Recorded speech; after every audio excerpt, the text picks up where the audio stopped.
Welcome back mga dudes, samahan nyo muli kami sa aming adventure. Bumalik kami sa area kung saan kami nakaharvest ng mga badlon at ito yung mga nangyari. Isa na namang mga mamahaling isda at isang kingmak ang ating nahuli. Kaya samahan nyo kami mga dudes. Vamos amigos! Ano mga dudes? Yan ang huli niya mga dudes. Lalaki. May tangigi pa. Ayos. Balikan natin yung area kung saan tayo nakaharvest ng mga badlon. Try natin ulit mga dudes kung makakahuli tayo. Sana pagpalain tayo ng may kapal ulit at ingatan. Siyempre samahan nyo po kami sa aming adventure ulit. Kasama si Dudes Tungtong. Hindi ko alam kung sasama si Dudes Alvin pero kami dalawa lang. At hindi ko alam kung sasama si Adrian. Isa sa mga tinuturoan ko magsayaw. So antayin na lang natin mga kasama natin and then lakad na po tayo. Ayan, papasok na kami ng Villa Pass dito na sa may pier. Pero yung panahon natin parang kulimlim eh. Uulan pa ata. Pero sige lang. Pag umulan na namamana, magsilong lang kami para hindi kami mabasa. Di ba, Dre? Yes po. Ano masasabi mo dyan? Siya. Wala talaga masabi. Okay mga dudes, yung Villa Pass ay isa sa mga old village dito sa El Nido, which is ang pangunahing panghanap buhay nila ay ang pagsasaka. Ayan, kung napapansin nyo. Andun yung ikalawang source of income nila ay ang fishing. Mga fisherman din kasi yung mga tao dito. Ayan, galing sa laot. So, malapit na tayo sa kanilang pier. Alright. Tulog muna tayo ng mga gamit. Bali nyo na kagad doon. Ayan, tatlo kami ngayon mga dudes. Kukunin ko lang yung mga ilagay nyo lang doon sa may malapit sa bangka doon, alam mo naman yun. Ito yung kanilang pier mga dudes. Yan kami mag-start. Ayan, doon muna. At may samurai ka pa. Kalawakin talaga yan. Tama, may ito Dre oh. Kailan? Ay sus. Nalapas sila kuya? Naglaot yun eh. Ayan, parating pala yung ating sasakyan na bangka. So tatlo kami. Yan. So start tayo dito sa Villa Pass. At try lang natin yung bangka natin mga dudes at samahan nyo ulit kami sa aming adventure. It's adventure time! Ngayon sasakyan natin mga dudes, karating na transport. Excited guy, nagbihis na agad.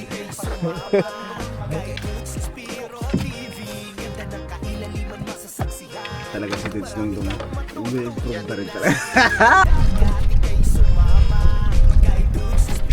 Bihis.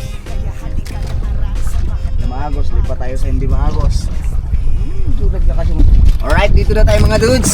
Samahan nyo ulit kami sa aming adventure. Together with, bago natin kasama. Pakilala ba kayo? I'm Adrian po. Ayan, bago lang po ako sa kanilang YouTube channel. Ayan mga dudes. Ayan po si Dudes TV. Ito na kanya pa talagang sabik siyang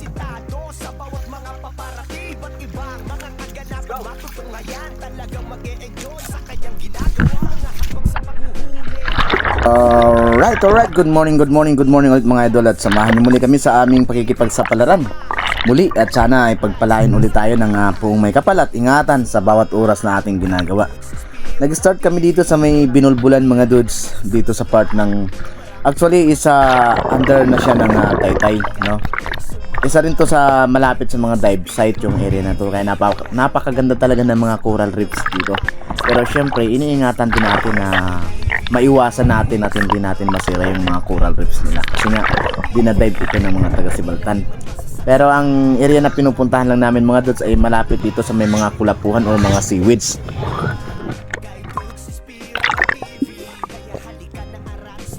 At syempre, load na tayo ng ating inverted gun. Sa mga nagtatanong kung bakit mas gusto ko yung inverted gun, para sa akin kasi medyo okay sa akin to kasi wala siyang recoil. So unang nag-dive dito si Dudes Dongdong kasi nag-body lang kaming dalawa. Mahirap na kapag wala kayong ibang kasama at kailangan nyo talagang mag-body. Yan, siya muna ang nag-exercise ng kanyang lungs. Start muna kami dito sa may mababaw na bahagi ng ereyang ito. Pagkatapos nga niya mag-exercise ay syempre ako naman yung bumaba.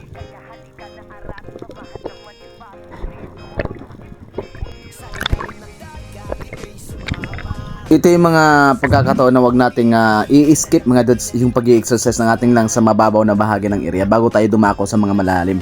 Para naman makaredy yung ating lungs kung sakali sa mga pressure na malalim na ating sinisisid. Okay, maraming salamat pala sa ating mga subscribers. Sa last video natin, medyo tumaas na yung views mga dudes. Kaya ito yung paraan para sipagin muli ako na mag-upload ng mga videos. At makapagbigay sa inyo ng kasiyahan kahit na medyo hindi naman masyadong marami ang ating nahuhuli. Dito may napansin si Dudes Dongdong na isda. Pinana niya mga dudes pero hindi niya tinamaan. At tinuro niya nga sa akin, ayun, isang ang kitong. Kaya sa pangalawang pagkakataon ay tinira ko na yung kitong. At ito ang ating unang isda sa araw na ito.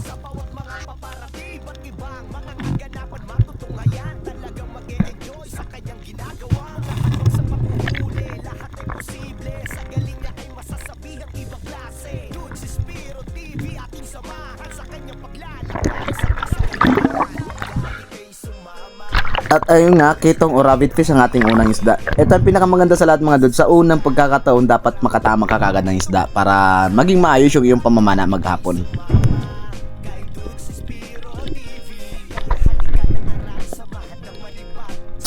Ang ganda talaga ng mga coral reefs dito sa area ito at yung mga marine life dito talagang sagana. Pero iniiwasan natin makasira mga dudes sa mga coral reefs hanggat maaari. Siyempre, iniingatan din natin ang ating coral reefs kahit papano. Kaya lang nakakalungkot ng isipin, dito malapit sa area ito ay maraming nagpapaputok. Sana naman magawan pansin at mapansin ito ng mga kinauukulan. Pagkatapos nga natin may secure ang ating unang isda ay nag-dive bomb ako dito sa may creek banda. Nagbabaka sakali na may dumaang mga pelagic. Pero medyo hindi na maganda ang visibility kapag malalim na. Pero kahit paano nakikita pa rin natin mga dudes, antay lang tayo ng konti at konting fish call. Kung wala namang dadahan ay magkatubili naman tayong bumalik sa taas at makapaghanap ulit ng bagong area para sa panibagong pagsisid.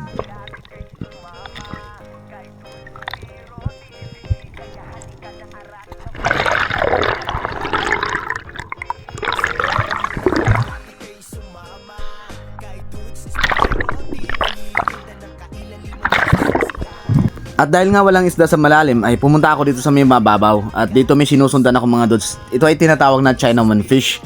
Ito ay isang uri ng isda na pamili ng snapper at gusto ko sana makahuli nito dahil hindi pa ako nakakahuli ng Chinaman fish. Ito yung kanyang mukha mga dudes oh. Mayroon siyang lawi sa may ibabang itaas na bahagi at ito naman kapag malaki na siya. Sayang isdang ito. Okay lang naman ang behavior niya mga dudes, kaya lang kailangan mo lang talagang magkaroon ng tinatawag na patient kasi nga medyo matagal lumapit ang isdang ito. Dahil nga nabitin yung hangin at hindi ko na nahuli yung Chinaman fish ay nag-move na ako sa ibang parte ng area ito. At dito sa ibabaw pala mga dudes, may napansin na agad akong isang itim na isda. So hindi maklaro masyado kaya ang ginawa ko ay nag-dive bomb na lang ako. Pero alam ko kagad kung anong isda ito mga dudes. Ito ay isang uri ng luba kaya dineretso ko na. Pababa pa lang ako mga dudes, hindi na ako nagsikad at hindi na ako gumamit ng force dito. Nag-free fall na lang ako para hindi mabulabog yung isda. Kaya nung malapit na ako ay tinarget ko na siya mga dudes pero ito yung nangyari.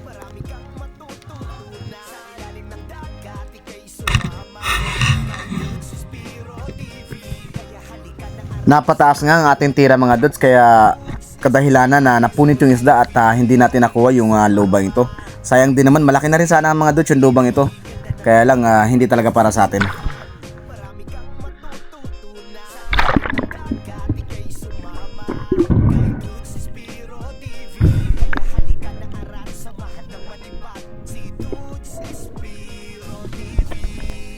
Dito naman sinubukan ko pa rin siyang hanapin kahit na medyo wala tayong dalang flashlight at nakita ko kasi siyang sumuot sa batong ito mga dudes kaya nagbawas tayo ng guma para kung sakali makita natin siya ay matitira natin ang hindi ganun kalakas ang ating guma. At dito pagdapa ko pala mga dudes ay medyo alanganin talaga yung pwesto mga dudes pero may lumapit na isang snapper kaya yun na lang ang aking pinag-discutsan. At eto nakadagdag tayo ng ating pambenta.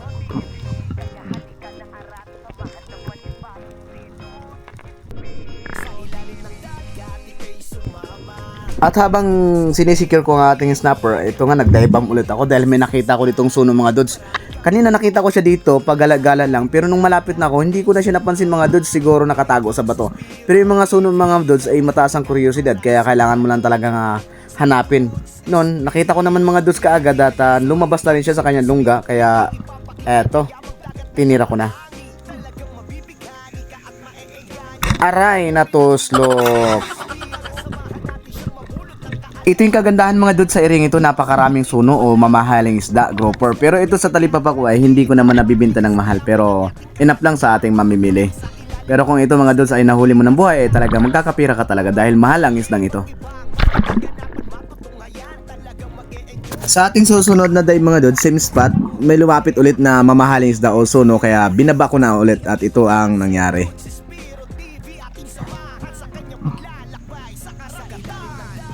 Aray, ulit, natuslok.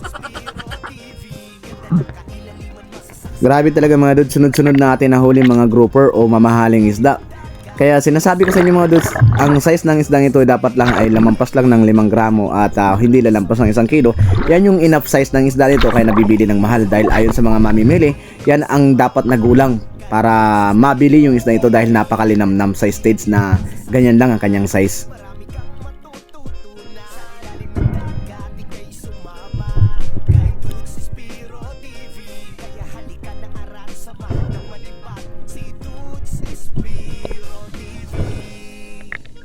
Medyo nga napababa yung ating tama dito sa coral trout grouper kaya ayun, lumaki ang ponet.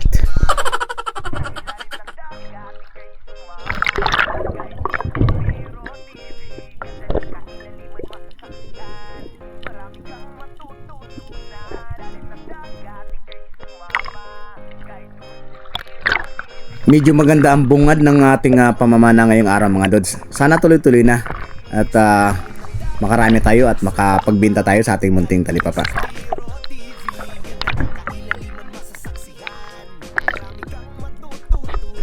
Dito sa may mababaw nakakita ulit tayo ng coral trout mga dudes kaya dive bomb ulit tayo at iwas na masyadong paggamit ng galaw para hindi mabulabog ng ating isda.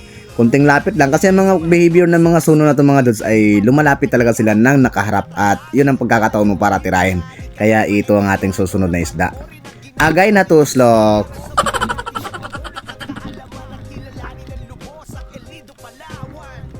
Isa na namang coral trout grouper mga dudes o suno ang ating nadagdag sa ating pambenta.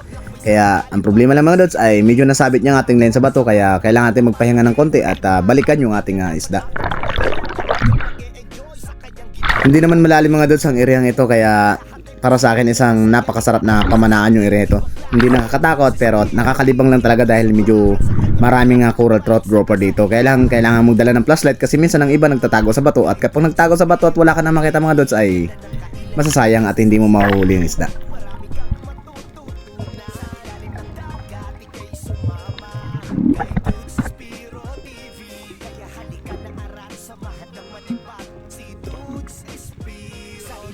Tsaga-tsaga lang tayo mga dudes sa mga ganito ng size na isda dahil hindi naman tayo nakakadayo talaga na gaya ng ibang ginagawa ng ibang mga content creator.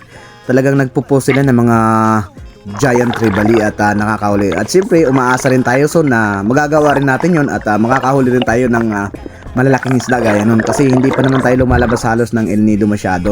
Kaya wala pa tayong area na talagang paghahanapan ng mga giant trevally na tinatawag.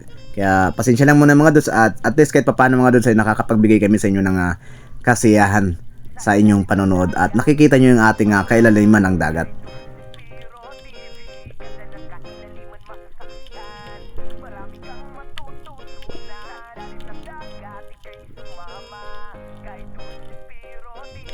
Dito mga dudes may sinusundan akong ulit na coral trout grouper sa mababaw na bahagi ng area ito pero napakasanay na ata ng isdang ito sa pamamana ng ibang tao. Kaya nung makita ako ay lumalangoy na lang siya palayo at bawat dive bomb ko sa kanya mga dudes ay lumalayo talaga siya kaya sinusundan ko. Sinubukan ko pa rin mag close gap sa kanya para ma-pull ko yung trigger pero hindi talaga binigyan ng tamang distansya kaya hindi ko napana yung isdang ito.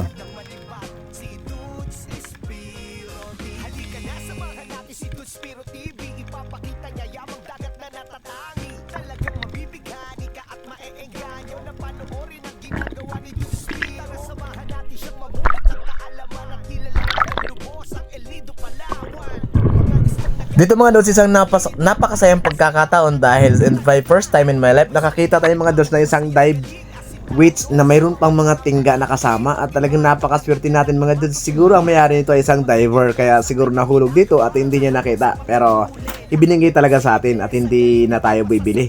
Tingnan nyo mga dudes, matagal na siguro ito nahulog kaya medyo may mga lumot na at swerte talaga tayo mga dudes dahil binigyan tayo ng which. Napakaswerte natin mga dudes dahil binigyan na tayo ng isda at binigyan pa tayo ng tingga, isa sa importanteng gamit sa ating pamana para ma-maintain natin ang ating buoyancy. So talagang napakaswerte natin mga dudes, hindi na tayo bibili dito sa Lazada o sa TikTok. Kunting linis lang ito ay goods na.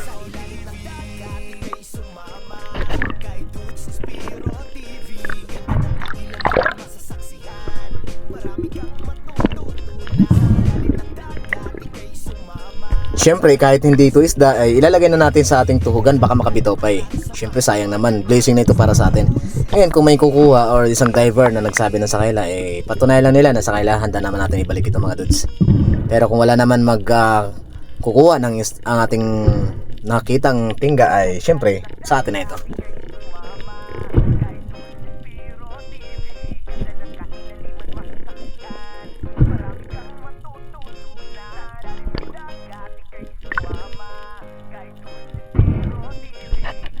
Ayun at pagkatapos nga ng aming unang pagsisid sa aming unang area mga dudes, ay lumipat kami sa isang isla malapit dito sa Binulbulan Island. Ito yung tinatawag na Shark Fin Island. So try natin kung ano pa madadagdag nating isda doon. Okay, let's dive in again mga dudes at dito tayo sa pangalawang area. Sana naman makakatagdag tayo ng ating huli para naman may pandagdag tayo sa ating pambenta. So una lang konti nakakita ko mga dudes ng yellow spotted trevally, kaya siyempre namili na ako ng medyo good size, kaya eto, tinira ko na. Sa isang magandang pagtira mga dudes ay nagitik na natin yung isda at ito ang ating unang isda sa ikalawang area.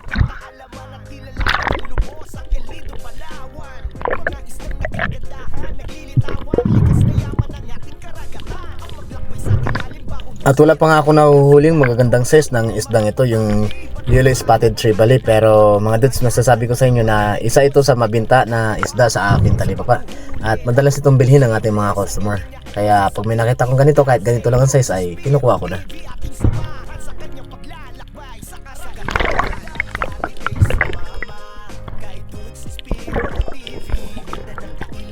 Dahil sa linaw ng tubig ay makikita kagad natin yung mga grouper sa ilalim, kaya nung may makita kong isa ay nag-dive bomb agad ako at syempre gaya ng dati, iwas muna tayo galaw-galaw para hindi natin mabulabog yung isda. Kapag nakuha na natin ang tamang distansya, pwede natin tirahin.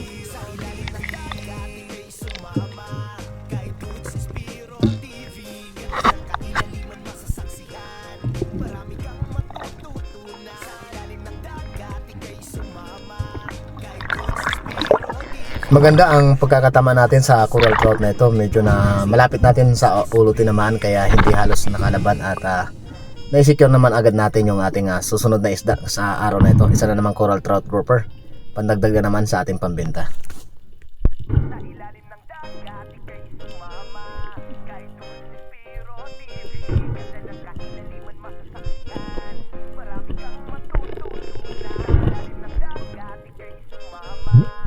At pagkatapos nga natin ma-secure ang ating coral trout grouper, bumaba ako sa parte ng malalim na ito dahil may napansin akong grupo ng mga oriental sweet lips at mayroon pang kasamang kanglay o yung Maori sea perch.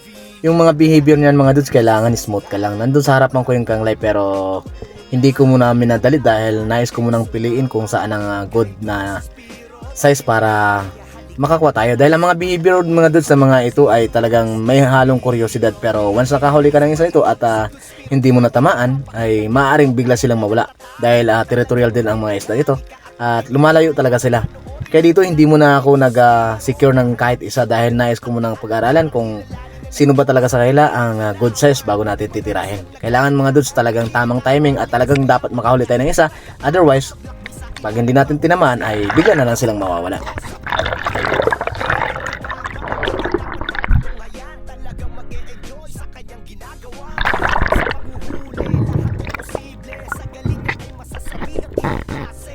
Kaya minambuti ko munang umangat sa taas at kumuha ng panibagong hangin. At kung nakapagplano na ako kung saan ang titirahin ko, ay muli akong bumalik sa ilalim at this time pinili ko na ang dapat para sa akin. Kaya ito ang nangyari.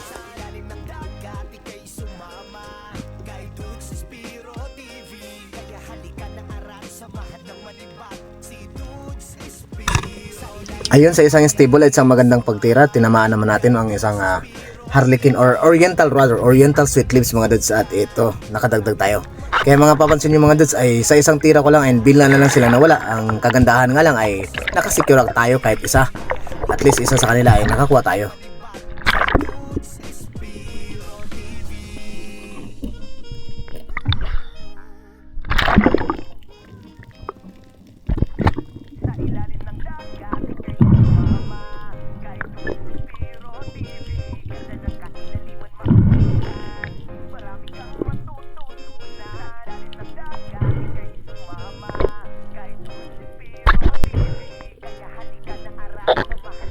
At pagkatapos nga dyan mga dudes ay bumalik na ako sa bangka dahil medyo nagugutom na si Dudes Spiro. Kaya niyaya ko na sila Adrian at si Dudes Dungdung na bumalik na sa bangka. At pumunta na kami sa isang isla para makapagluto at kumain kami ng tanghalian.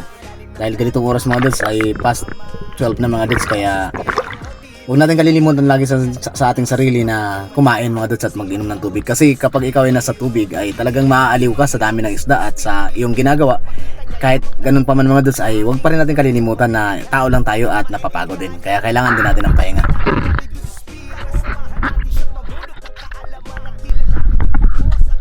Lipat muna tayo, lipat!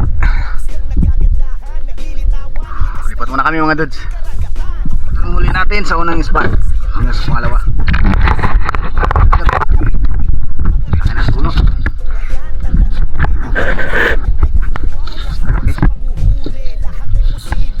Good size na. Sana madagdagan pa natin.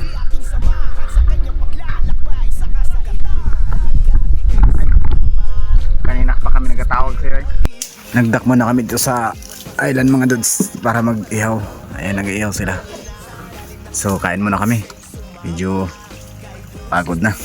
Check natin yung huli natin sa ating area. Sana madagdagan pa ito. Ito yung huli natin ngayong umaga. Sana madagdagan pa yan. Lalaki ng suno. Yan. Okay, kain muna tayo mamaya. Super duper linaw.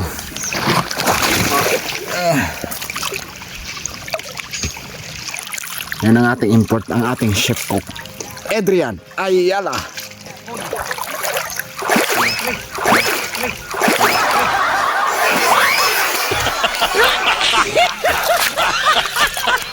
Alright.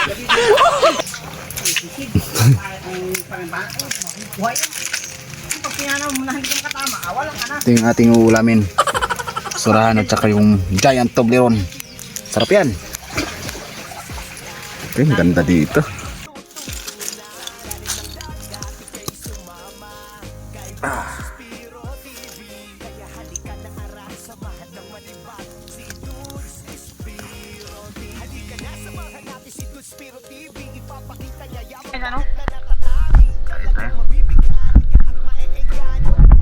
Kain.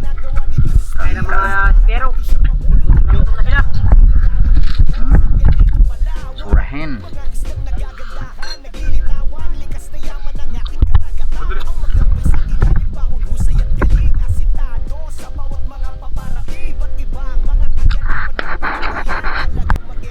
Nanampok tayo. Diyan. Sasaw-saw. Kamay.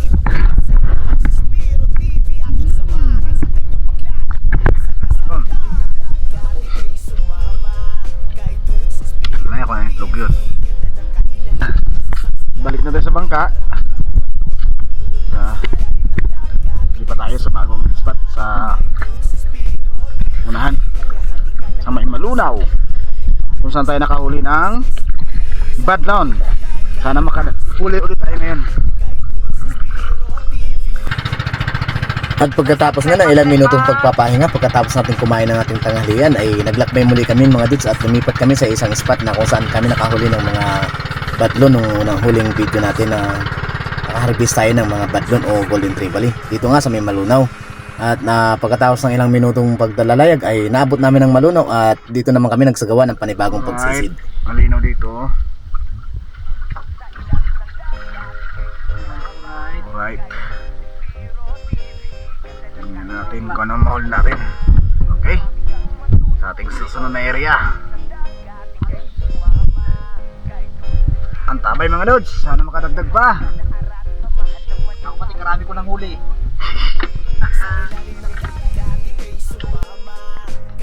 Ayan, pagkatapos natin makapagpundo mga dudes ay back to the water tayo. Dito sa unang baba natin mga dudes, medyo okay naman ang visibility, pero nung try natin pumunta sa malalim ay nagbago ang lahat dahil nagkaroon na ng pag-agos.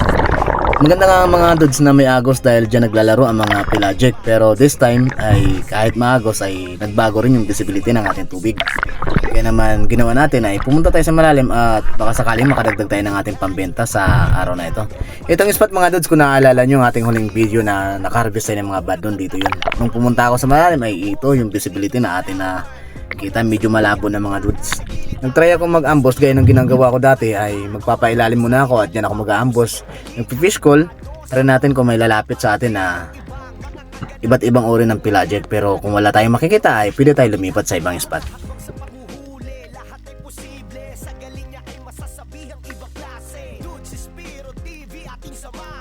Maganda rin mag-ambush sa spot na to mga dudes dahil ilang balik na ako dito sa area na to at hindi ako nawawala ng tangigig. Kaya lang minsan mga dudes ay hindi natin napupuruhan, kaya madalas marami nakakabitaw sa atin dito.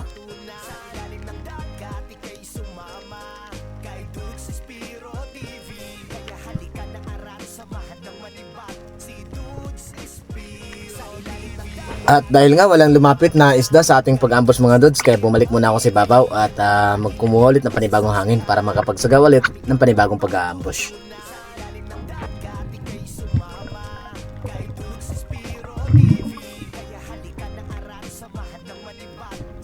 Pagkatapos nga ng ilang minutong pagpapahinga sa ibabaw mga dudes ay minabuti kong bumalik muna ulit sa ilalim, baka sakaling may dumaang ibang mga pelagic habang nag-aambush tayo.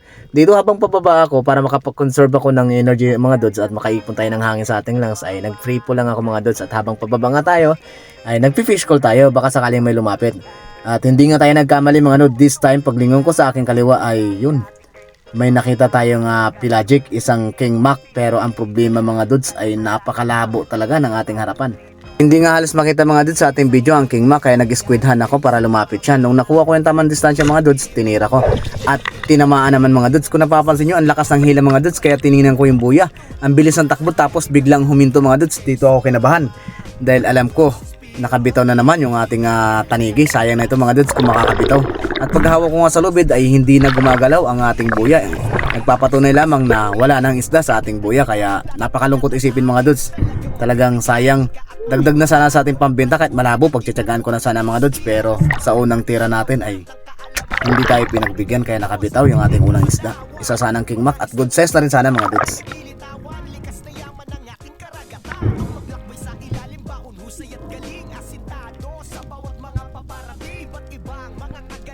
Grabe nga ang panghinayang ko dun mga dudes dahil sa aking estimate is nasa 5 kilo pataas na yun yung king mac na yun. At kung nahuli ko yung mga dudes ay talagang napakaswerte ko dahil madadagdag ngayon sa ating pambenta. Pero wala tayong magagawa talaga mga dudes dahil hindi para sa atin. Ang masama lang dun ay nasugatan lang natin ang isda at hindi natin na-secure. At pagkatapos nga ng ilang sisid mga dudes, finally nakahuli na rin tayo ng king mac. Ang kaso mga dudes ay hindi ko na nakita yung video kung paano ko nahuli ang king mac na ito dahil hinahanap ko sa aking mga file. Ang nakalagay doon is doesn't exist na. Kaya ikukwento ko na lang mga dudes kung paano ko nahuli. Actually mga dudes, dahil nga sa discourage ko na video malabo talaga at hindi maganda ang visibility ay plano ko na talagang bumalik sa bangka dahil parang tanggap ko na wala akong mahuhuli sa spot na to. Pero nung pabalik na sana ako mga dudes sa bangka, bigla naman ito nagpakita itong dalawang tanigi na ito, kaya pinili ko na kagad yung malaki sa kanila. Ang problema nga lang mga dudes ay napababa pa yung kanyang tira. Ang tama pala, napababa pa yung kanyang tama. Tapos mga dudes, hinila yung buya. Ang masama doon ay naiikot sa bato. Tapos bigla rin, ganun din ang nangyari mga dudes, bigla rin huminto yung buya. Grabe ang galit ko, akala ko hindi ko na mahuhuli. Pero pagtingin ko mga dudes, naku, nandun ang buya at yung tangigi mga dudes ay nakasiksik sa bato. Kaya nung akin nakita ang tangigi mga dudes, kunting pahinga ko lang ay sinisid ko na agad mga dudes. Kaya ito, na-secure natin. At kahit hindi natin nakuha yung magandang video ay eto, nabigyan naman tayo ng magandang huli.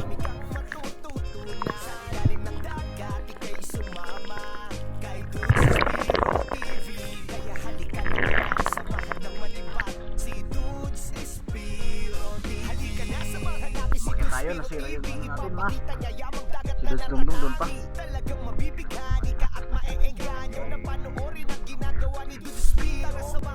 Uwi na mga dudes, uwi na.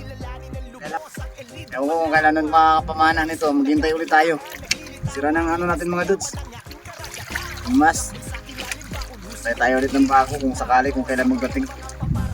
Baka naman, ewan ko dyan. Alright.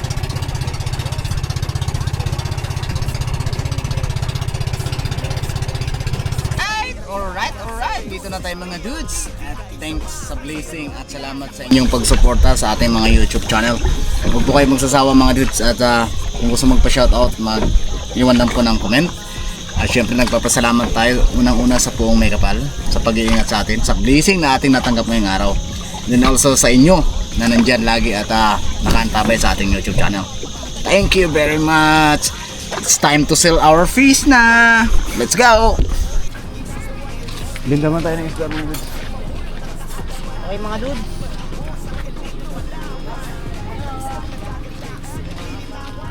Linda man tayo.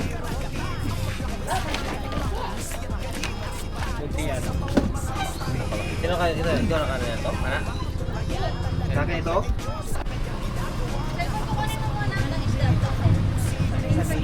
Sige.